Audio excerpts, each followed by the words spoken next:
Hello students, good morning. आज के online lecture में हम चर्चा करेंगे नॉन स्टोइकियोमेट्रिक डिफेक्ट्स के बारे में। पिछले वीडियोस में हम जो क्रिस्टल दोष हैं या जो जालक त्रुटियां हैं, जिसको हम ऊष्मागतिकीय दोष भी कहते हैं या ऊष्मागतिकीय त्रुटियों के नाम से भी जानते हैं, उसके बारे में हम डिस्कस कर रहे थे।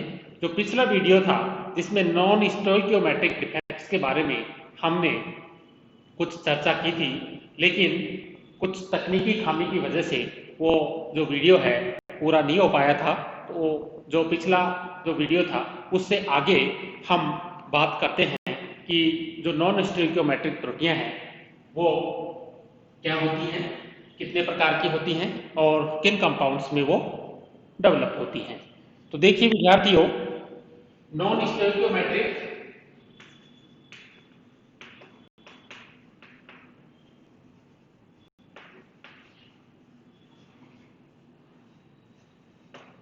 डिफेक्ट्स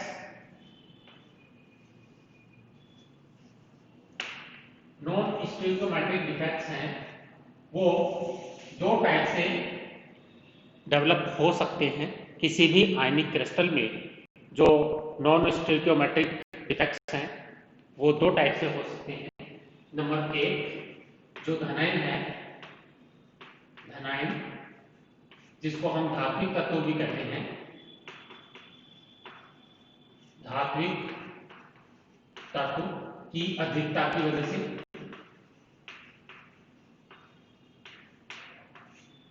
और दूसरा है जो ऋणायन है जिसको हम अधात्विक तत्व भी कहते हैं,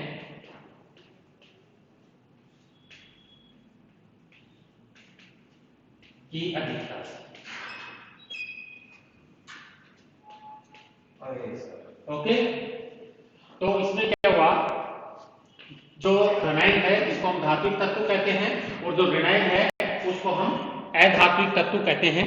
तो जो नॉन स्टोइकियोमेट्रिक डिफेक्ट है, जैसा कि हमने एक एग्जांपल लिया था आयरन सल्फाइड का।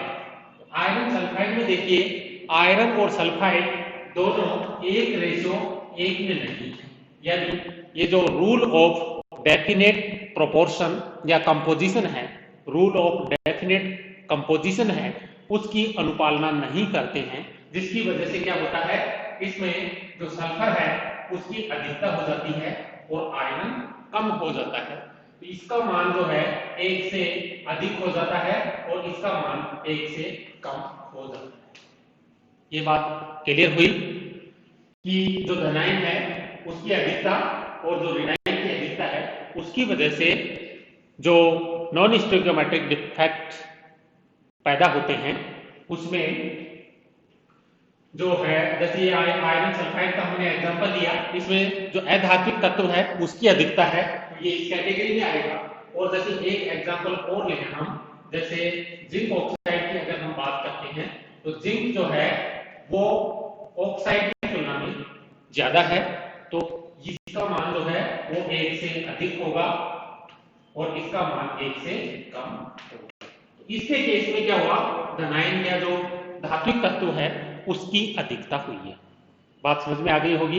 हमने दो एग्जांपल की मदद से यह समझने का प्रयास किया है कि जो नॉन स्टोइकियोमेट्रिक डिफेक्ट है उसमें धात्विक तत्व की अधिकता से क्या मतलब है और अधात्विक तत्व की अधिकता से क्या मतलब है।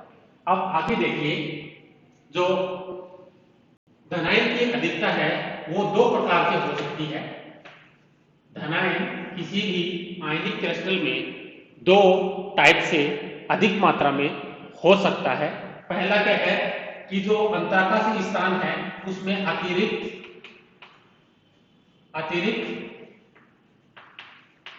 धनायन की अंतराकाशीय स्थानों में उपस्थिति, अतिरिक्त धनायन है वो अंतराकाशीय स्थानों में आ जाए तो ऑब्वियसली जो ऋणायन है उनकी तुलना में धनायन अधिक हो जाएंगे। ओके, दूसरा क्या है, ऋणायन अनुपस्थित हो जाएंगे, ऋणायन के स्थान पर रिक्ति आ गई, रिक्ति या वैकेंसी या वैकेंट जो भी है। तो जब ऋणायन के स्थान पर कोई इलेक्ट्रॉन आ जाए आवेश को संतुलित करने के लिए, तो धनायन जो तत्व है उसकी अधिकता हो गई। तो ये पॉइंट क्लियर हो गया होगा। इसके एग्जांपल अभी हम लेंगे। देखिए जैसे जिंक ऑक्साइड का अगर हम एग्जांपल लें, जिंक ऑक्साइड है तो इसका जो क्रिस्टल है उसमें देखिए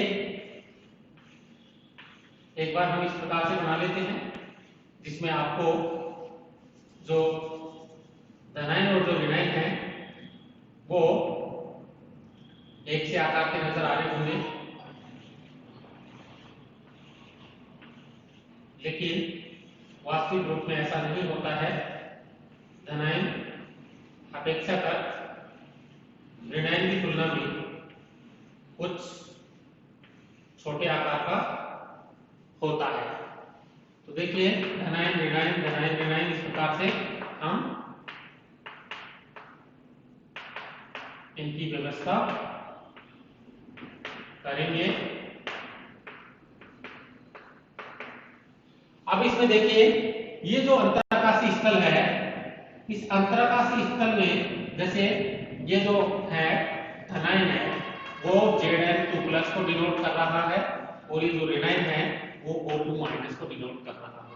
तो यहाँ पे अंतराकाशीय स्थानों में अतिरिक्त धनायन आ गया, यानी ये क्या है Zn2+ आयन है जो कि अंतराकाशीय स्थानों में एक्स्ट्रा आया हुआ है।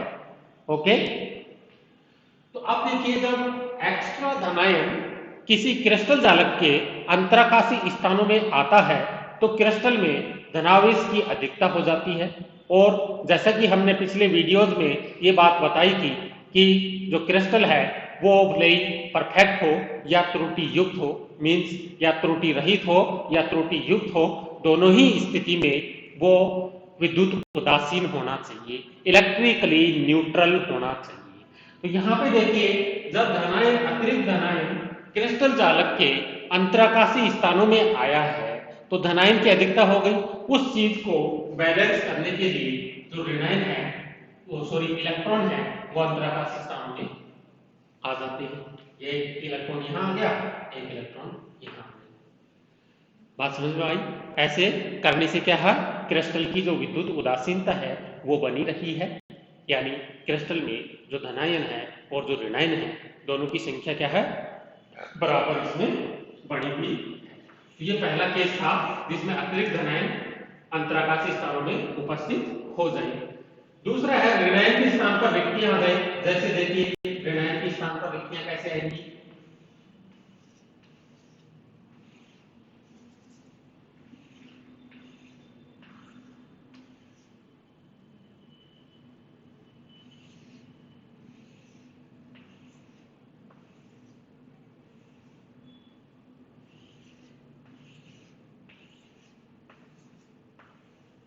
देखिए धनायन ऋणायन क्रमशः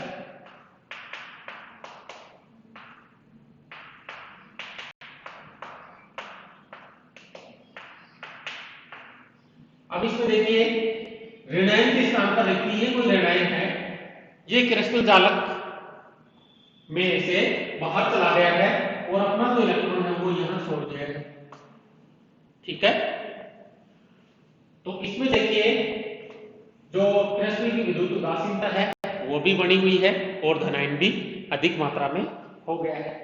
तो इसको जो ये अतिरिक्त इलेक्ट्रॉन अंतराकाशीय स्थानों में है इसको हम बोलते हैं एफ सेंटर।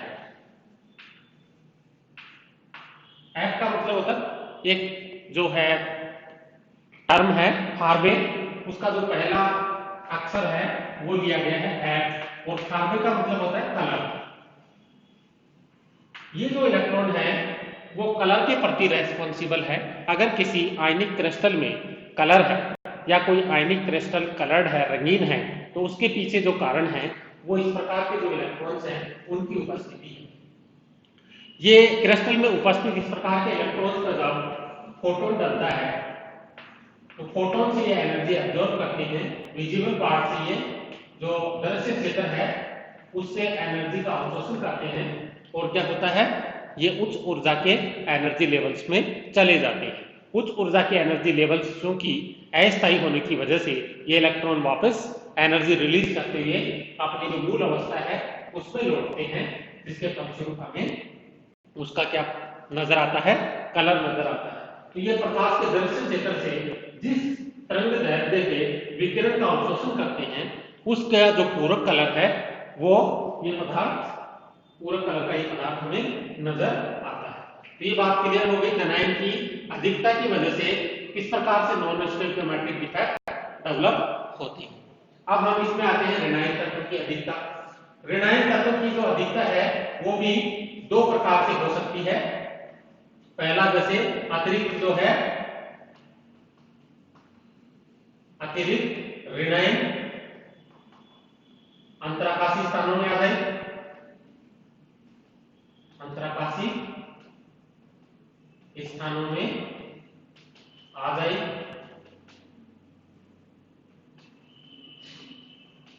और दूसरा है जो धनायन है, धनायन के स्थान पर रिक्ति हो जाए या वैकेंसी हो जाए। तो देखिए धनायन के स्थान पर जब रिक्ति हो जाएगी तो क्या होगा, ऋणायन ऑटोमेटिकली अधिकता में आ जाएगा और जब अंतराकाशी स्थानों में ऋणायन अधिक उसमें आ जाएगा तो क्या होगा, ये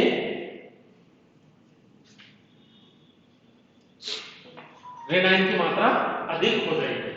ओके, तो अब देखिए इसमें अंतराकाशी स्थानों में जब ऋणायन समाहित होगा इस प्रकार की जो स्थिति है वो वास्तविक रूप में संभव नहीं है, क्योंकि हमने कहा है कि किसी भी क्रिस्टल में जो ऋणायनिक स्पीसीज है उसका आकार धनायनिक स्पीसीज की तुलना में बहुत अधिक होता है।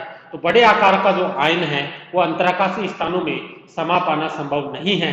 इसलिए इस प्रकार का जो एग्जाम्पल है हमें व्यवहारिक रूप से देखने को नहीं मिलता है कि कोई ऋणायन अंतराकाशी स्थानों में आ गया हो। दूसरा यह धनायन के स्थान पर रिक्ति ये पॉसिबल है कि कोई जो धनायन है, क्रिस्टल जालक का कोई धनायन है, वो क्रिस्टल जालक छोड़ करके बाहर चला गया है और जो आवेश की संतुलन के लिए ये जो धनायन और ऋणायन समान मात्रा में है, जब तो जो आवेश है वो अपने आप ही संतुलित रहता है, लेकिन जब हम कह रहे हैं कि धनायन क्रिस्टल जालक छोड़ करके बाहर चला जाता है तो ऋणायन अधिक हो गया है, ऐसी स्थिति में क्रिस्टल की विद्युत उदासीनता को बनाए रखने के लिए क्रिस्टल में उपस्थित अन्य धनायन अपनी ऑक्सीडेशन स्टेट में परिवर्तन कर लेते हैं, जिससे कि क्रिस्टल की विद्युत उदासीनता बनी रहती है। फॉर एग्जाम्पल देखिए, एक एग्जाम्पल हम यहाँ पे ले रहे हैं, वो है आयरन ऑक्साइड का। और आयरन ऑक्साइड में क्या होता है, आयरन परिवर्तनशील संयोजकता दर्शाता है, आयरन +2 भी दर्शा सकता है और +3 भी दर्शा सकता है। तो देखिए ये Fe2+ है, फिर ये O2-, फिर Fe2+, ये ऑक्साइड। ओके, इस प्रकार से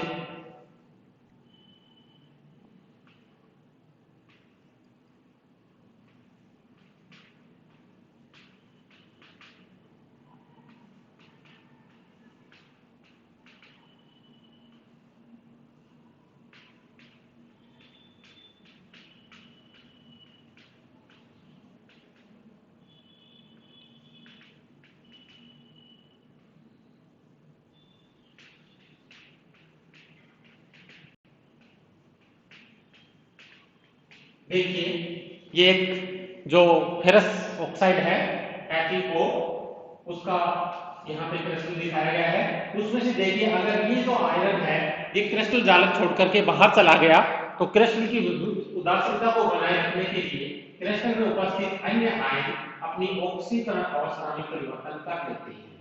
तो देखिए ये जो दो आयन हैं Fe2 से Fe3+ में चले गए हैं, ताकि एक जो Fe2+ क्रिस्टल जालक छोड़ करके बाहर गया है तो दो जो पॉजिटिव चार्ज है वो कम हुए हैं, इन्होंने अपनी ऑक्सीकरण अवस्था बढ़ा करके और उस दो पॉजिटिव जो चार्ज था उसको इन्होंने प्रतिसंतुलित कर दिया है और क्रिस्टल की विद्युत उदासीनता बनी रही है। तो आज का वीडियो इतना ही। और इसके साथ में ही जो जालक त्रुटियों का जो टॉपिक था वो यहीं पे समाप्त होता है।